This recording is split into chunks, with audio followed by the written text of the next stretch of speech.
Oi pessoal, tudo bem com vocês? Sejam bem-vindos de volta ao canal. Já adianto que o caso de hoje divide muitas opiniões e eu quero saber a sua, tá? Então no decorrer aqui do vídeo, vai comentando o que você tá achando sobre tudo que eu tô te contando. Ô pessoal, antes de eu contar o caso de hoje pra vocês, eu quero pedir mais uma vez que se você ainda não é inscrito no canal, já se inscreve e ativa o sininho para não perder as notificações. Porque além de você ser avisado todas as vezes que eu publicar um vídeo novo, você também vai estar ajudando o canal a atingir logo a meta de 300 mil inscritos. Então, me ajuda aí, se inscreve se ainda não for inscrito, deixa o seu like que ajuda muito na divulgação do canal. E agora sim, vamos pro que interessa e bora pro caso de hoje.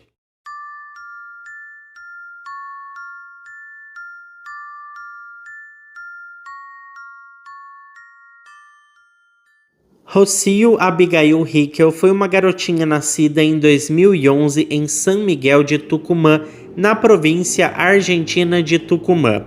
Ela era popularmente conhecida como Abigail ou apenas Abi, então nós vamos chamá-la dessa maneira, combinado? Bom, a pequena Abi veio ao mundo em um lar modesto, mas muito amoroso. Seus pais eram Pablo Hickel e sua esposa Sofia Comã, um jovem casal que transbordava amor e também eram muito dedicados ao trabalho, embora não estivesse sendo nada fácil sustentar 5 crianças. Bom, a Abi passou seus primeiros anos de vida no bairro Eu Congresso, mas as inúmeras dificuldades financeiras fizeram com que a família se mudasse para Vilã Munhecas, uma comunidade marcada pela pobreza, com suas ruas estreitas de terra e casas de telhados de zinco. Mas apesar de todas as dificuldades, a infância da Abigail foi bastante alegre e repleta de brincadeiras com seus irmãos e amigos, já que as crianças não precisavam de muita coisa para brincar e se divertir. Em algum momento dessa história, a Sofia teve que ficar em casa para cuidar das crianças. Então o Pablo aumentou suas horas de trabalho, ele era jardineiro e já tinha vasta experiência como pedreiro, então pegou algumas obras com a finalidade de aumentar a receita da família. É claro que todos esses detalhes eram imperceptíveis para as crianças que não faziam ideia de todos os obstáculos que seus pais estavam enfrentando na vida. A Abi era uma menina obediente e feliz, conhecida na escola como uma verdadeira inspiração, sempre enxergando o lado bom da vida, sempre obediente a seus pais e professores, voltava para casa no horário combinado e conquistava a todos com sua gentileza e simpatia. Ela adorava desenhar, pintar e ouvir músicas com um rádio velho que tinha ganhado de sua avó alguns anos antes. Bom, agora que entendemos um pouco quem era a Abigail, a gente precisa falar sobre uma outra pessoa, um homem chamado José Antônio Guimas. O tal do José, gente, era um homem nascido nos anos 90, um homem bastante esquisito, para se dizer o mínimo. Alguns diziam que ele era uma figura sombria, cheia de maldade e indigno de confiança. Havia também rumores sobre o seu envolvimento com substâncias ilícitas desde a sua adolescência. Ele morava no mesmo bairro que a família da Abigail e pouco se sabia sobre a sua vida, exceto que o José tinha uma ficha criminal tão extensa que parecia infinita. Suas passagens pela polícia incluíam assaltos, furtos e agressões, mas apesar do seu histórico nada exemplar, ele nunca havia sido julgado. Por isso ele sempre era solto alguns dias após ser pego pela polícia. O José estava na casa dos 20 e poucos anos e morava com a sua mãe, uma irmã mais velha e o seu sobrinho. E por falar na sua mãe, ela era uma sofredora que lutava incansavelmente para tentar resgatá-lo, mas as suas tentativas pareciam ser em vão. O rapaz não demonstrava nenhuma vontade real de mudar de vida, sabe? E isso assustava muito os vizinhos. As mães viviam em um estado constante de alerta, com medo de que o José representasse uma ameaça a seus filhos, ou mesmo que os arrastasse para o mau caminho. Em julho de 2020, finalmente o José foi preso por tentativa de roubo, mas o alívio da vizinhança durou pouco, porque cerca de 15 dias depois ele recuperou sua liberdade. O delegado da região explicou que ele tinha 3 processos prontos para julgamento, mas devido à infinita burocracia e ineficiência do judiciário, os 3 processos acabaram arquivados. E por conta disso, o rapaz foi solto. Uma semana após reconquistar sua liberdade numa noite escura e silenciosa de sexta-feira, o José tentou tirar sua própria vida, mas não obteve sucesso e saiu vagando pelas ruas em um estado delirante. A sua mãe não soube dizer onde ele passou aquela noite e quando foi na manhã do domingo, a Abigail, que nessa altura estava com 9 anos de idade, pediu permissão para visitar uma amiga, prometendo voltar logo. Ela saiu de casa por volta das 9h15 da manhã e, ao passar pela esquina, ela parou alguns minutos para recolher algumas latas de alumínio que estavam no chão. Gente, a coitadinha pensou em vender os objetos depois e conseguir um dinheirinho. E eu falo coitadinha porque foi nesse momento que, infelizmente, seus caminhos se cruzaram com os do José Antônio. Ele se aproximou da garota com cuidado, segurou a sua mão e a levou para um canto isolado em um lote. Alguns vizinhos até perceberam a Abigail sendo levada pelo José, mas ninguém teve coragem de protestar. As pessoas simplesmente viraram as costas e seguiram com seus afazeres. O destino da Abigail se entrelaçou tragicamente com o do José, o que era para ser apenas mais um dia como outro qualquer para a garotinha, se tornou um pesadelo aparentemente sem fim. O José roubou a sua inocência de garotinha e, na sequência, motivado por seu temperamento volátil e enraivecido, suas mãos grandes encontraram o pescoço da menininha e, num momento de desespero, a única coisa que a garota encontrou foi um pedaço de terra endurecido no chão.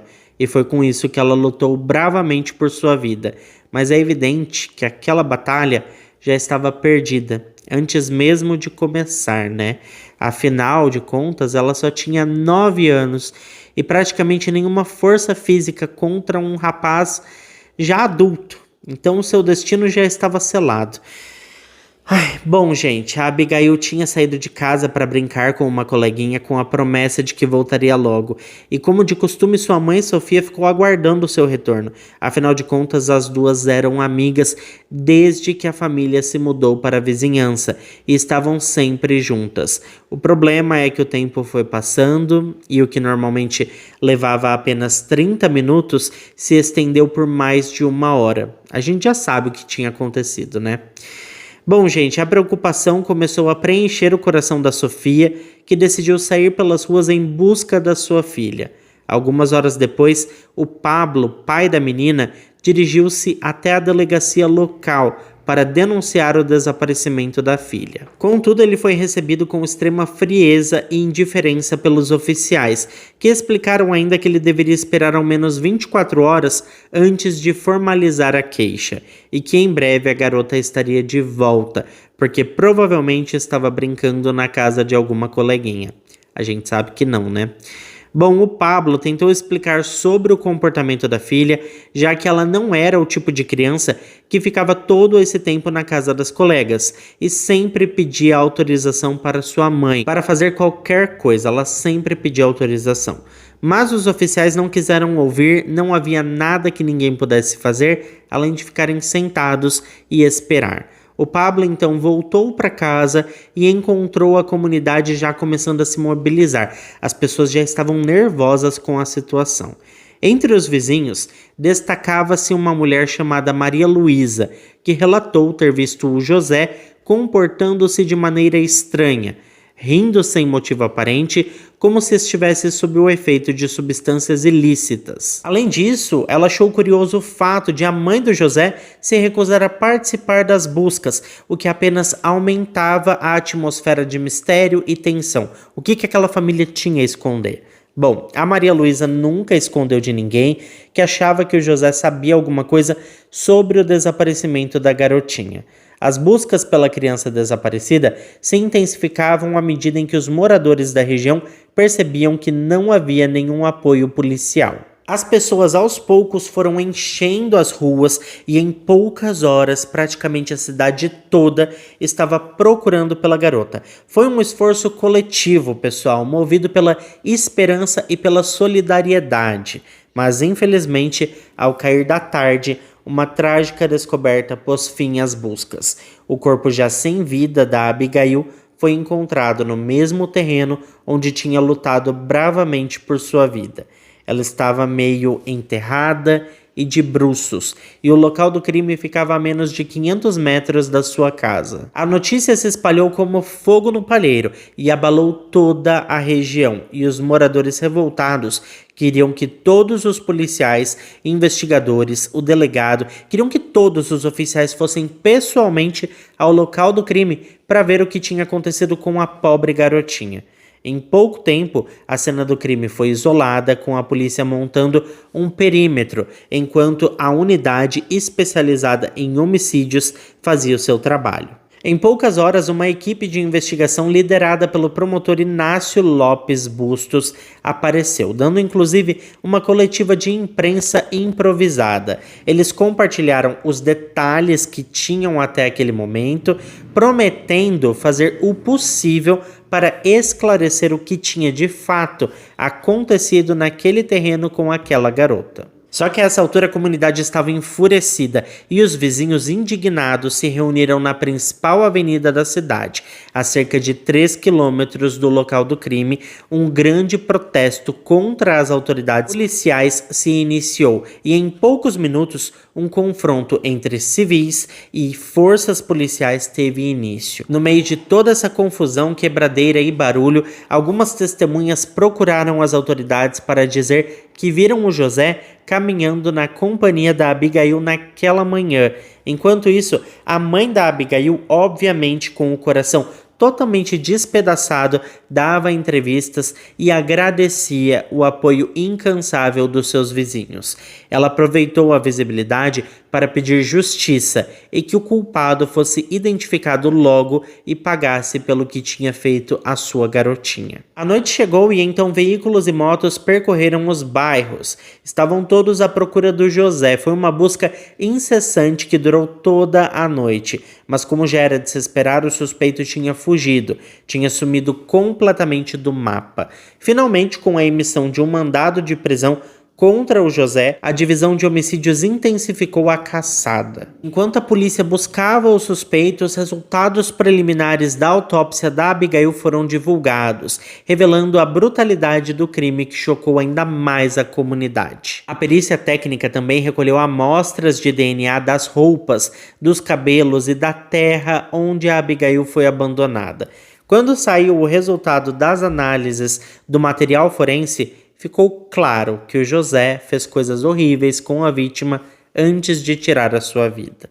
A comunidade ficou incontrolável quando o resultado das amostras de DNA foram divulgadas e, tomados por uma insaciável sede de justiça, marcharam em direção à casa onde morava o José. E aos gritos de revolta, eles incendiaram o local, convertendo tudo em cinzas. Após esse ataque de fúria coletivo, o comissário Manuel Bernac, chefe da polícia local, prometeu que não mediria esforços para capturar o responsável por aquele crime hediondo e que correria atrás de uma sentença de prisão perpétua. Na segunda-feira, portanto, dia 19 de outubro de 2020, familiares e amigos da Abigail reuniram-se para o último adeus em uma cerimônia carregada de emoção. A procissão fez uma pausa na casa da Joanita, amiga da Abigail, e último lugar que ela tentava alcançar antes de ser brutalmente interrompida. Nas ruas, o clamor por justiça era estrondoso. Cartazes foram colados por todos os lados, pessoas faziam caminhadas, escolas protestaram fechando suas portas e convocando pais e alunos para tomarem as ruas, e como vocês já devem ter imaginado, alguns moradores do bairro decidiram não esperar pela polícia e continuaram a busca pelo suspeito, mesmo tendo sido orientados pelas autoridades a não fazer isso em hipótese nenhuma. De repente apareceu um homem diante das câmeras em um jornal de grande circulação no país. Ele se chamava Mário e tinha 40 anos de idade. Ele declarou sem medo à imprensa que o José deveria procurar a delegacia e se entregar sem ser visto. Caso contrário, se a comunidade o encontrasse antes da polícia, seu destino já estava selado e o que ele iria encontrar era um caixão. Os populares continuaram criticando a atuação da polícia, diziam até mesmo que os oficiais eram despreparados e não estavam treinados para lidar com uma situação de crise. Por isso estava acontecendo tanta demora em encontrar o homem. As autoridades, por sua vez, defendiam-se afirmando que os protocolos de busca tinham sido ativados assim que o desaparecimento foi notificado. E foi em meio a essa atmosfera supercarregada que os cidadãos de São Miguel de Tucumã uniram-se em um grito por justiça.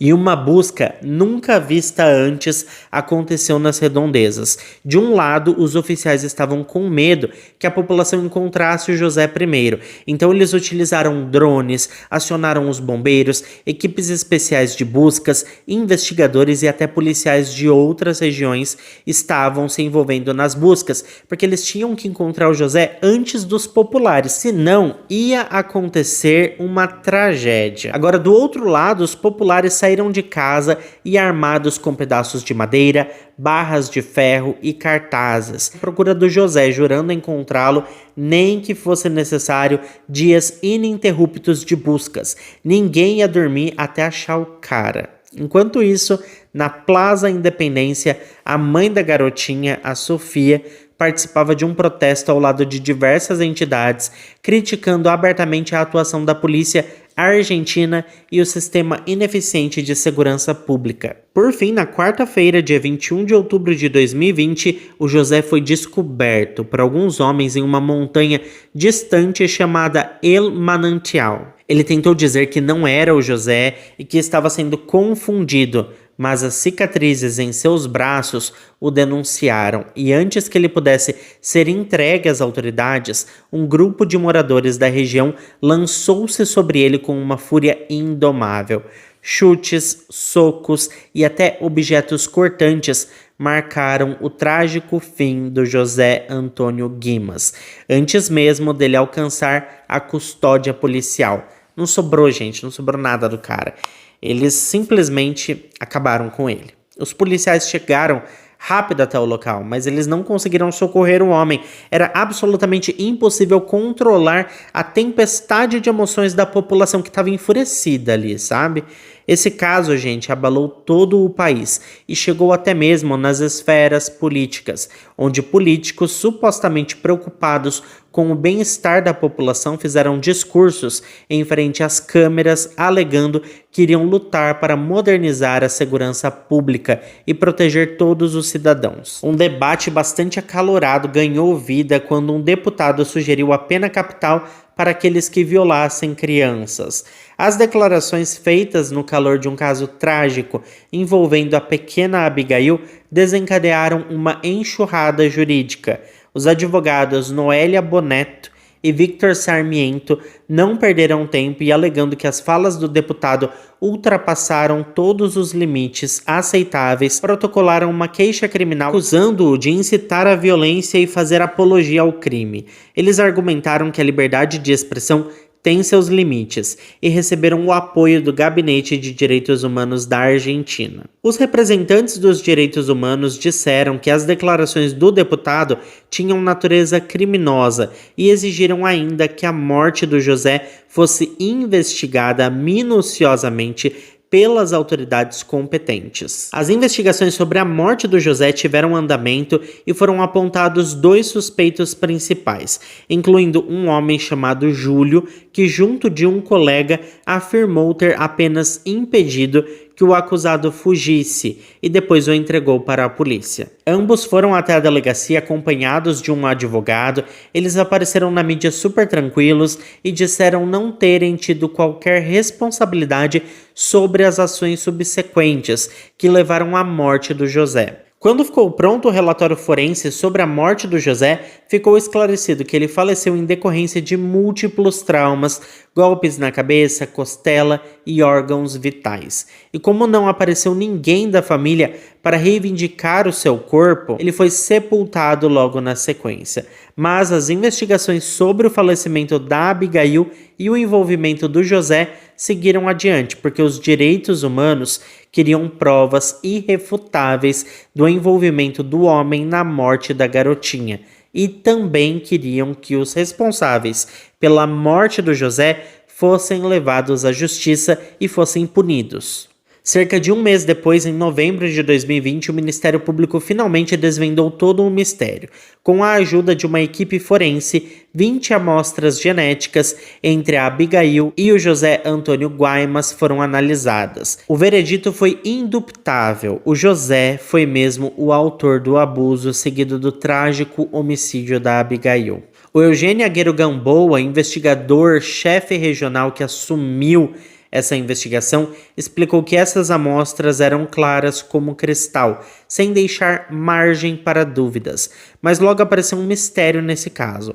Amostras de origem desconhecida coletadas na cena do crime pela equipe de química forense. A promotoria estava pronta para fechar o caso, já que a ação penal contra o acusado se extinguiu com a sua morte. No entanto, os pais da Abigail não estavam totalmente convencidos e disseram acreditar que havia um cúmplice. Eles lembraram que antes de morrer, quando foi atacado pela multidão enfurecida, o José tinha gritado que a culpa era do seu primo e que ele não queria fazer nada. Os promotores então decidiram manter o caso aberto para colher novos testemunhos que pudessem apontar na direção de um possível cúmplice, mas a verdade é que ninguém nunca apareceu para dizer nada.